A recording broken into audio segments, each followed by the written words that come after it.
Okay Mastan గారు మన Indian వ్యక్తి చనిపోయాడు, బాధాకరంగా ఉంది. ఆయనకు ఒక్క నిమిషం మనం నివాళులు అర్పిస్తాం. రైట్, సరేనా? ఓకే, ఒక్క నిమిషం నివాళులు అర్పిస్తాం మస్తాన్ గారు.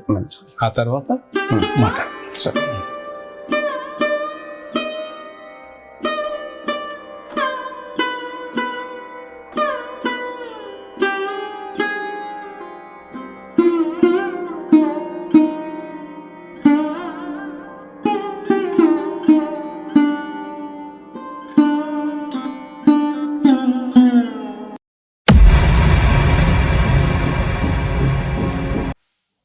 అస్సలం అయికం వరహమతుల్లాహి వబరకాతుహు. అందరికీ నమస్కారం ఫ్రెండ్స్.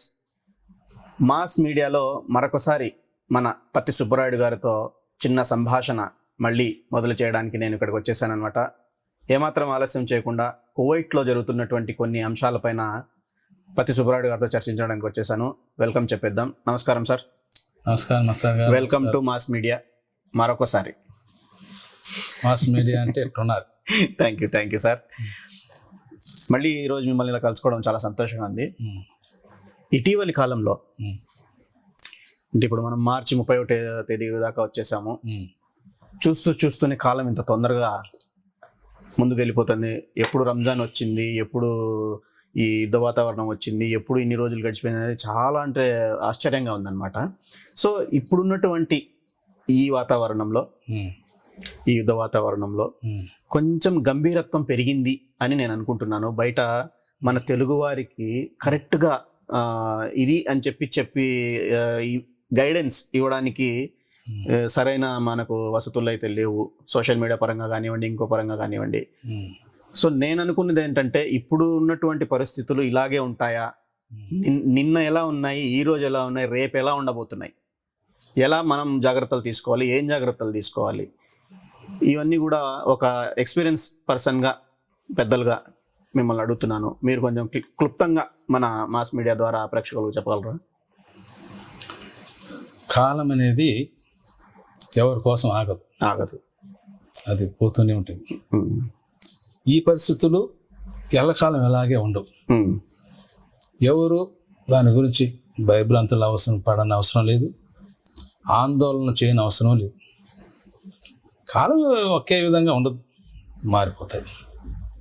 ఎందుకంటే ఇప్పుడున్న సమస్యల్లో ఇది ఇలాగా కొనసాగుతుందని చాలామంది, కొంతమంది పాపం తెలియని వాళ్ళు భయపడతా ఉంటారు. నేను చెప్పేది ఏంటంటే, మన వాళ్ళు అవసరం ఉంటే, ఏదైనా అవసరం ఉంటే, ఇప్పుడు నేను ఇక్కడ ఉన్నాను, నాకేం అవసరం లేదు, ఊరికి అనవసరం సరదాగా ఆడిపోదాం, ఆ కైతానికి వెళ్దాం, సముద్రం కాడికి వెళ్దాం. నేను సముద్రం కాడ రోజు వాకింగ్ అసలు పోవట్లా. ఎందుకు?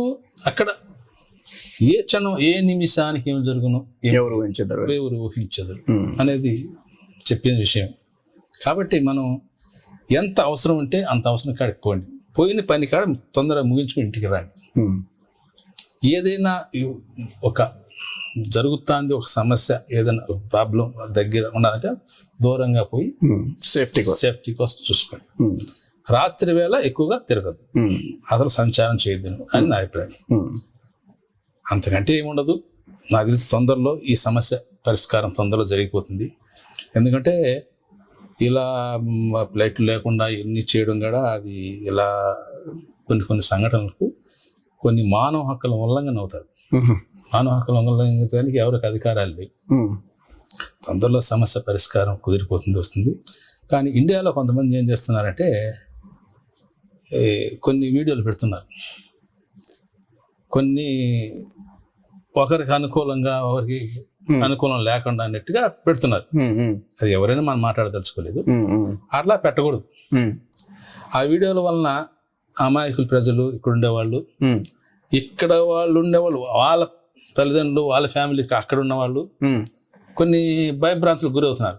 నాకు కూడా ఫోన్ చేస్తున్నాయి, ఏమో ఇదంటనే జరుగుతుందని. కాబట్టి మీరు ఛానల్ పెట్టుకోండి, ఉన్నది ఉన్నట్టు టీవీలో చెప్తున్నారు, టీవీలో చెప్పేది మీరు వినండి, టీవీలో చెప్పేది వినండి. ఈ యూట్యూబ్లో వీళ్ళు పెడుతున్నారు, యూట్యూబ్ ఛానల్స్ వాళ్ళు, వాడు దిగాడు, ఈడు దిగాడు, ఈ రాత్రికి అది, ఇది రాత్రికి ఏదో పెడుతున్నారు. అవన్నీ బోగస్. ఉన్నది జరిగేది ఏం జరుగుతుంది. అవసరమైతే ఐక్యరాజ్య సమితి ఉంది, అయ్యో వాళ్ళు చూసుకుంటారు. ఇండియాలో ఏదన్నా పరిస్థితి ఉంటే వాళ్ళు వస్తారు, వాళ్ళు వచ్చి నిలబడతారు, ఇది న్యాయం అది న్యాయం అని వాళ్ళు మనం కాపాడతారు. ఎవరు భయభ్రాంతులకు గురి అవ్వాల్సిన అవసరం లేదు. వాళ్ళ ఛానల్ చూసి ఇండల్లో పనిచేసిన ఎవరు కూడా మీరెవరు కూడా ఏమీ భయపడదని అవసరం లేదు. నేను ఇరాక్ వార్లో ఇక్కడ ఉన్నాను, నేను అనుభవించాను. ఏరియాలో పోయినప్పుడు నేను ఈ పక్క యూటర్న్ తీసుకుని బండి వస్తుంటే ఆ పక్క వాళ్ళు ఆ ఎలక్ట్రిసిటీ కార్డు నుంచి ట్యాంకులతో కొడుతున్నారు. అవన్నీ చూశాను నేను. అలాంటి పరిస్థితులు అలాంటి ఏదేం లేవు కాదంటే కొన్ని అటాక్స్ జరుగుతున్నాయి. ఇక్కడ ఈ ప్రజలు మనకు వాళ్ళ ప్రాణాలు అడిపెట్టి మనకు కాపాడుతారు. కాబట్టి హ్యాట్స్ ఆఫ్ టు కువైట్ అని మీరు చెప్పండి ఎక్కడైనా సరే. We love Kuwait అని, I love you Kuwait, hats off Kuwait. Kuwait బాగుండాలా. మనము మన దేశం మాతృభూమి, మన దేశం భారతదేశం మన మాతృదేశం కాదండి. ఈ దేశంలో మనం బతుకుతాంటే ఈ దేశం కూడా మనకు ఒక తల్లి లాంటిది. అయ్యో కాబట్టి ఈ దేశం మేలు కోసం ఎవరున్నా ఏం మాట్లాడండి, ఈ దేశం మేలు కోసం మాట్లాడండి. అంతేగాని ఇంకా ఏమి లేదు. అంటే భారతదేశాన్ని ఎంత గౌరవిస్తున్నారో ఈ దేశాన్ని కూడా అంత గౌరవించండి అని మీరు అంటున్నారు.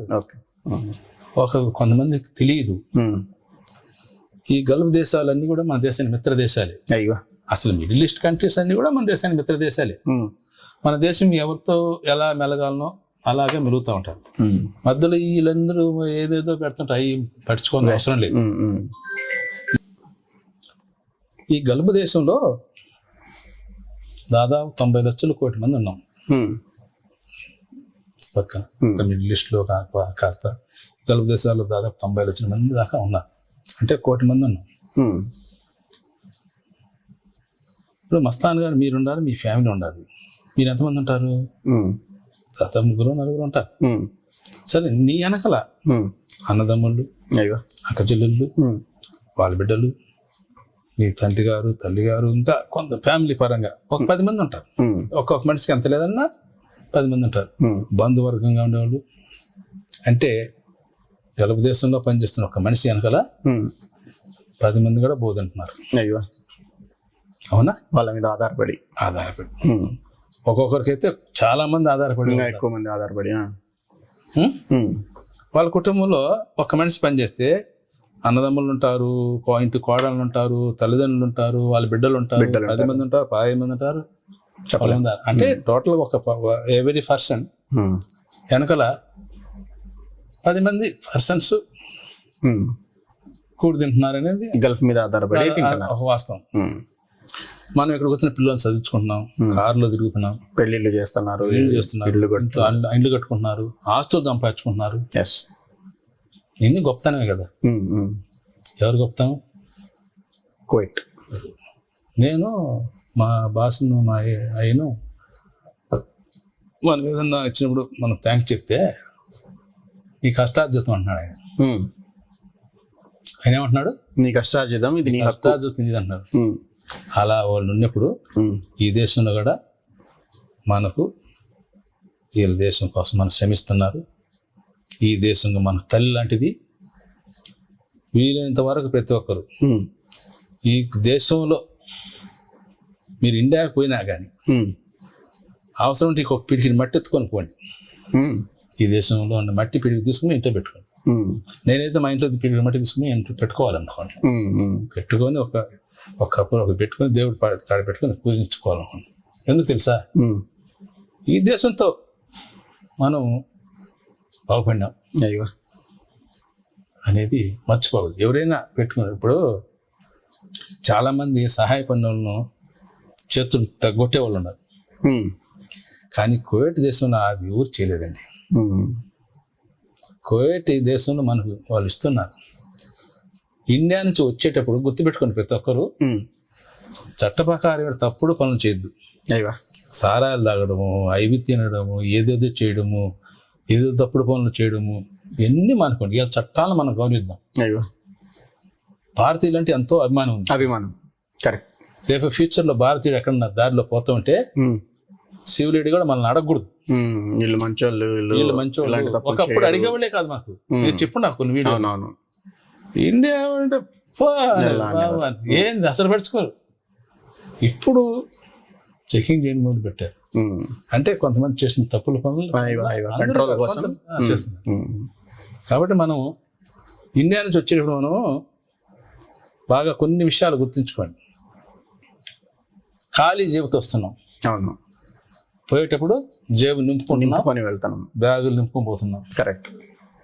ఈ దేశానికి శిరస్సు వంచి, కరెక్ట్, ఇది మనకు తల్లిలాగా మన కూడబెట్టిన దేశం, మనం సెల్యూట్ చేయాల్సిందే.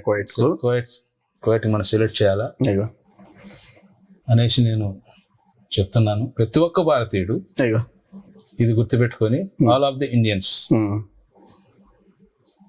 టిక్ టాక్ లో బ్యాడ్ గా కామెంట్లు పెట్టద్దు. ఏదన్నా బ్యాడ్ గా ఈ దేశానికి బాధాకరంగా ఉంటే, కళ్ళనీళ్ళు గార్చేటి ఏమన్నా ఉంటే పెట్టండి.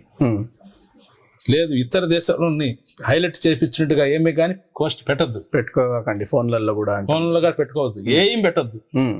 ఈ యుద్ధ సమస్య గురించి ఏం పెట్టదు. కువైట్ గురించి మన దేశాన్ని ఎంత ప్రేమిస్తావో అంతే మనం ఈ దేశాన్ని మనం ప్రేమించాలి. కరెక్ట్. అది మన యొక్క నిజాయితీ. కరెక్ట్. ఇది మనకు తెలియజేస్తుంది. చాలా మంచి సందేశం ఇచ్చారు సార్, థ్యాంక్ యూ. అండ్ అలాగే కువైట్కు మనము సెల్యూట్ చేస్తూ, ఇంకొక చిన్న విషయం ఏంటంటే, నిన్న జరిగిన ఒక దుర్ఘటనలో మన భారతీయుడు కూడా చనిపోయాడని చెప్పేసి మీరు అన్నారు ఇందాక వచ్చినప్పుడు నేను. సో ఆయనకు నివాళులు అర్పిస్తూ, ఏదైతే ఆయన ఆత్మశాంతికి, అలాగే వాళ్ళ బంధువులకు అందరికీ కూడా దేవుడు. ఓకే మస్తాన్ గారు, మన ఇండియన్ వ్యక్తి చనిపోయాడు, బాధాకరంగా ఉంది. ఆయనకు ఒక్క నిమిషం మనం నివాళులు అర్పిస్తాం. రైట్, సరేనా? ఒక్క నిమిషం నివాళులు అర్పిస్తాం మస్తాన్ గారు. ఆ తర్వాత మాట్లాడదాం.